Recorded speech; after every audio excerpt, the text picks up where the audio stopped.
L'ordinateur de tous les dangers, c'est un texte dans le magazine L'Actualité. Donc, il y a la menace de l'intelligence artificielle, mais on oublie celle de l'ordinateur quantique. D'ailleurs, on dit-tu quantique ou quantique? Ben, c'est drôle parce que récemment, François Legault se posait la question. Toute une opportunité. District à Sherbrooke pour des ordinateurs quantiques, ça a l'air qu'il faut dire. Les Français disent quantique, mais nous, on dit quantique. Ben voilà, merci Monsieur Legault. On nous dit dans ce texte, un jour, quelqu'un quelque part disposera d'un ordinateur quantique capable de déchiffrer les codes fragiles qui sous-tendent toutes les données que nous échangeons sur Internet. On ne sait pas quand, ce pourrait être dans 10 ans, peut-être plus tôt, mais les experts s'accordent à dire que le moment où nous basculerons dans l'ère quantique, communément appelé le jour Q, approche.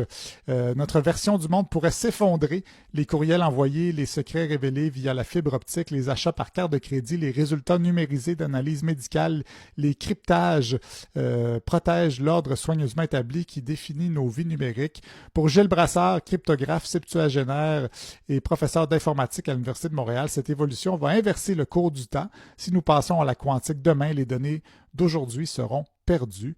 La quantique est une question de taille et d'efficacité. Les ordinateurs actuels abordent des problèmes étape par étape, mais les ordinateurs quantiques pourront théoriquement utiliser les principes de la mécanique quantique pour explorer simultanément de nombreuses possibilités, ce qui leur permettra de traiter des problèmes complexes comme le décryptage d'un code de manière exponentiellement plus rapide.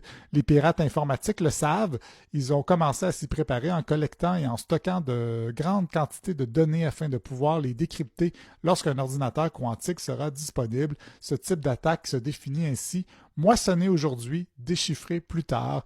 Terrifié, je suis complètement terrifié, dit Gilles Brassard. C'est rassurant. C'est un cryptographe de renommée mondiale. Il a commencé l'université à 13 ans, ce monsieur-là. Moi, à 13 ans, j'essayais de downloader des copies piratées de SimCity, puis je jouais au hockey dans la rue, là, en gros. Lui, il était à l'université. Si on revient à la menace, depuis 2015, il s'est créé des groupes gouvernementaux en association avec le privé pour se préparer à la menace quantique. Donc, en parallèle, on développe des ordinateurs quantique et on développe des façons de s'en défendre. Ne pas développer d'ordinateur quantique serait peut-être l'option la plus facile, mais bon, on n'arrête pas le progrès. Comme on dit, l'être humain est incapable de résister à l'envie de rechercher toujours plus de puissance, des ordinateurs plus impressionnants sur nos bureaux, dans nos mains, tout en sachant que cette puissance pourrait, entre de mauvaises mains, nous détruire, tout détruire. Bref, un article vraiment passionnant, mais aussi un petit peu inquiétant.